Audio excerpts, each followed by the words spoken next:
I'm your cult boyfriend. Today I'm going to be talking about Mean Girls. A movie that's like really significant to me. Its sentimental value.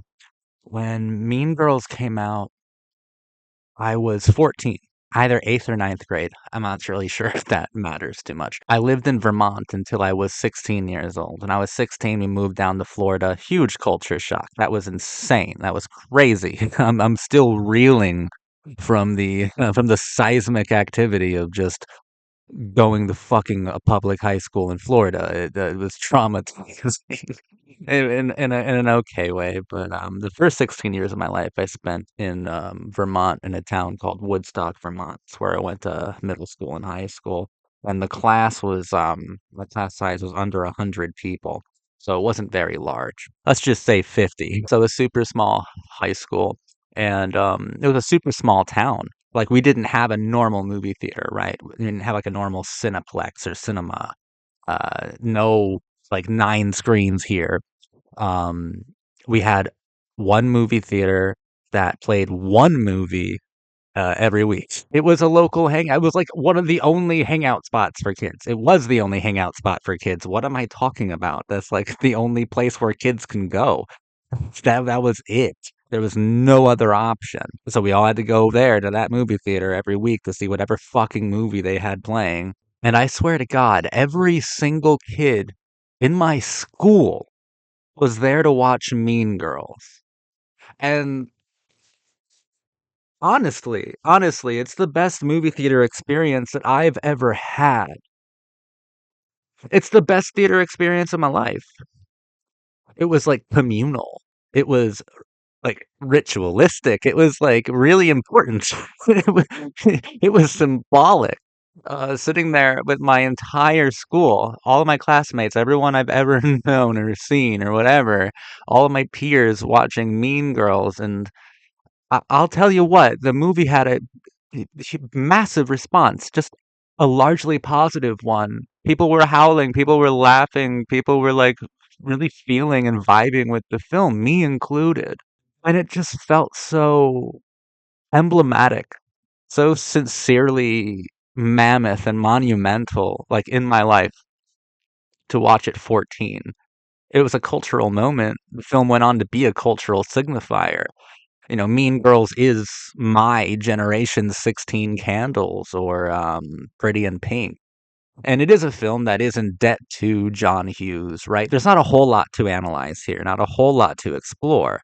But I think it's a fantastic film regardless. I think it is very funny. I think Tina Fey is a fantastic comedy writer. I really don't have any criticisms of Tina Fey, of either her script or her performance in the film, because I think she is bar none the funniest performer in this film. And that may be like one of the biggest differences, right? Because if Mean Girls is this emblematic cultural marker for my generation, for the millennials, right? For a kind of new sort of like teen grammar. It's not a massive step, honestly. Um, in fact, it is kind of a return.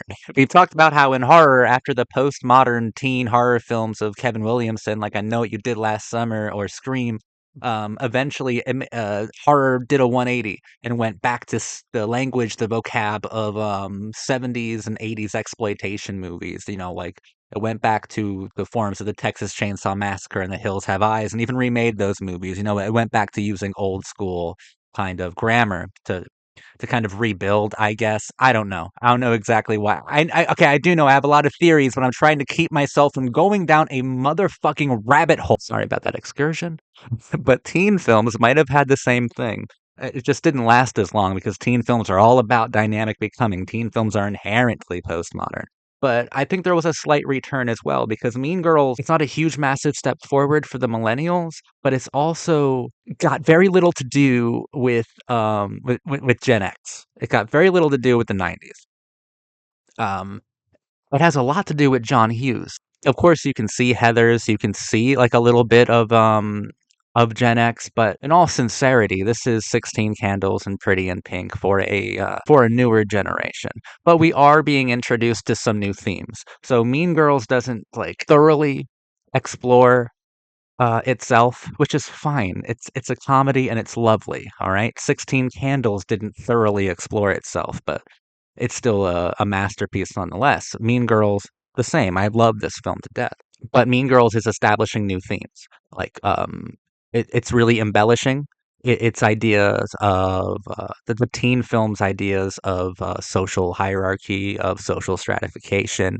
It's really magnifying on the concepts of narcissism, narcissism writ large, narcissism being rewarded. I think the most interesting theme that it's representing that is kind of unique to millennials is failing upwards, right? You become an objectively worse human being, more narcissistic, selfish, cruel, and bitchy, and you get rewarded for it by society. And that is a theme that will be like further explored in, things like Gossip Girl, of course, or things like One Tree Hill and other teen films, like this is a great new building block. It doesn't really look like it's doing too much, but it truly is.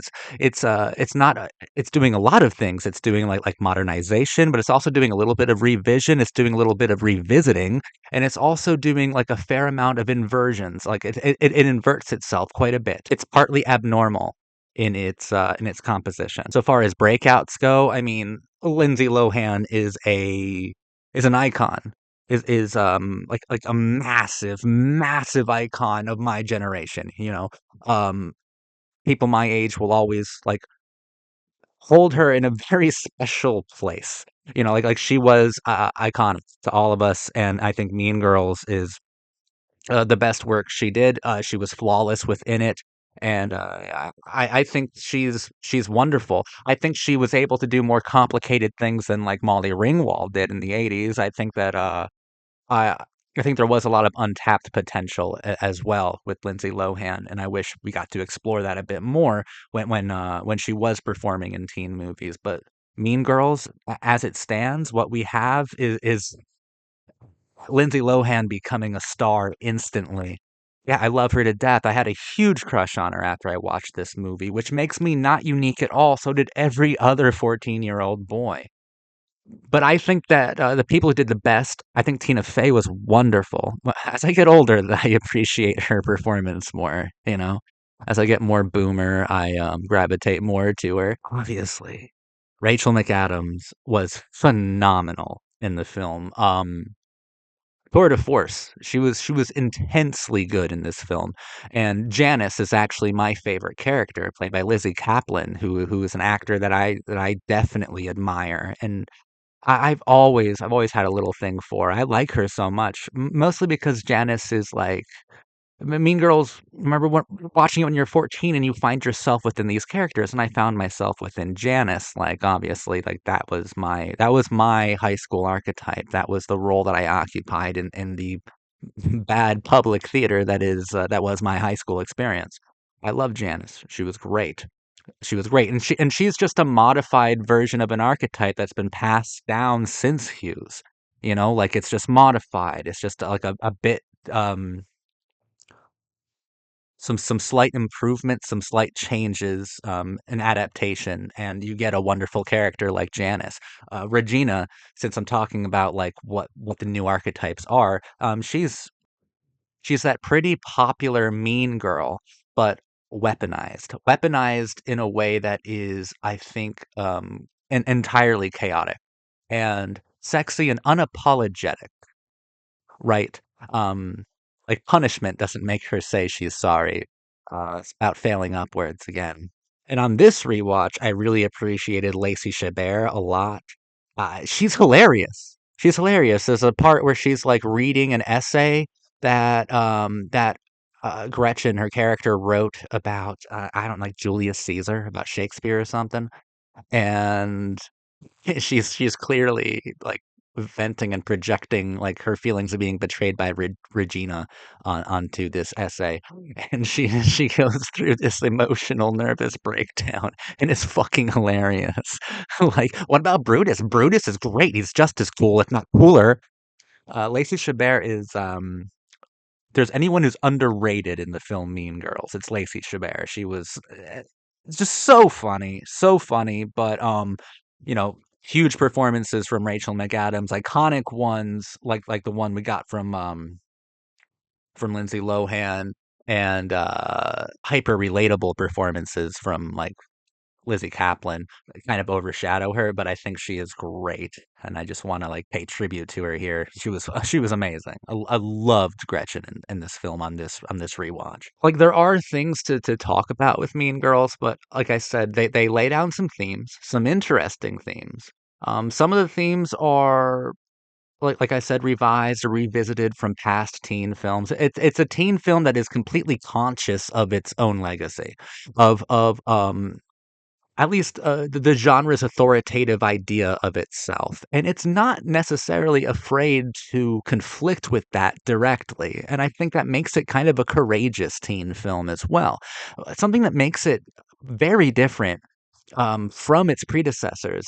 And maybe it's what makes like millennial teen films like unique, and another aspect of why is that the adults are like very involved. Like Tina Fey is very involved in this film. I mean, she helps all these like girls like mend the wounds that they all have in their back from stabbing each other in them. Like Tina Fey is very involved. Tim Meadows is very involved. The adults are like pretty fucking involved. In the Hughes era, either the adults, mostly the adults, just were indifferent. They couldn't care less. Or when they tried to reach out, they really didn't have the tools necessary to communicate with their kids. You know, it was an impossibility. And then like the 90s postmodern teen film came, and it was a truly mixed bag. Like your parent could either be like the most complicated and like tender person on the planet, or that your parent could be trying to murder you or fucking your girlfriend. Like that was the 90s. In the 2000s, um it looks like adults are going to have a more active role in the lives of teens, in teen dramas, and like this is like absolutely true. I mean, look at Veronica Mars, look at Gossip Girl, shows that really do focus on the adults a bit more. Like Veronica Mars, you got it both. You have a parent who is the most tender and like understanding and kind-hearted person ever, and then you also have a different parent who's literally fucking his son's girlfriend. Like you have it all there. But I think that like the primary difference with what I'm talking about with the insertion of adult visibility is that they are visible and that they do know how to communicate. That not only do they know how to communicate, but they know when they are being hurtful and they understand when they are being helpful. Like they have the tools. It's just that now indifference is complicit in the destruction of the a teenage character. So like that's where we get from Mean Girls. Like every interesting theme in Mean Girls is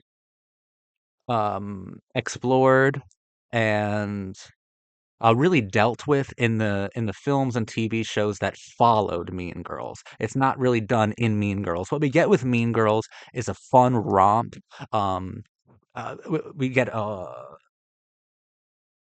iconography that seems genuine, that seems like you should be able to relate to it if you're from that generation like I am. You get revisions, you get revisitation, you get some new themes, but it's a comedy, it's a romp first and foremost.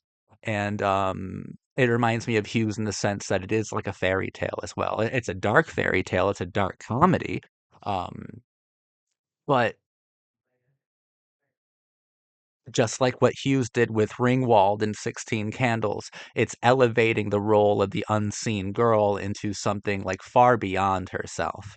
You know, and most girls who are watching Mean Girls, they don't fit in as a mean girl or as a weird art kid. Um, they're invisible. Like most girls who love teen movies are invisible girls. And Hughes, just like Tina Fey, when they would go to write their scripts, they understood that the most important and valuable thing to do in a teen film, if you want to be sincere and if you want to be helpful, is to elevate the status of the invisible girl into one of a hero. And that's Mean Girls. Not it's just there's not a whole lot to get into, but it means a lot to me. It's a film that really, really means a lot to me.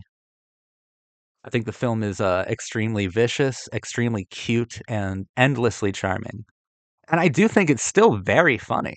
I think most of the comedy is it still hits, which is a really rare thing to say, especially if comedy is made in the 2000s. Those ones can be a bit fucking rough, but I still think this one hits. I like it a lot. In fact, I love the film. Thank you for watching.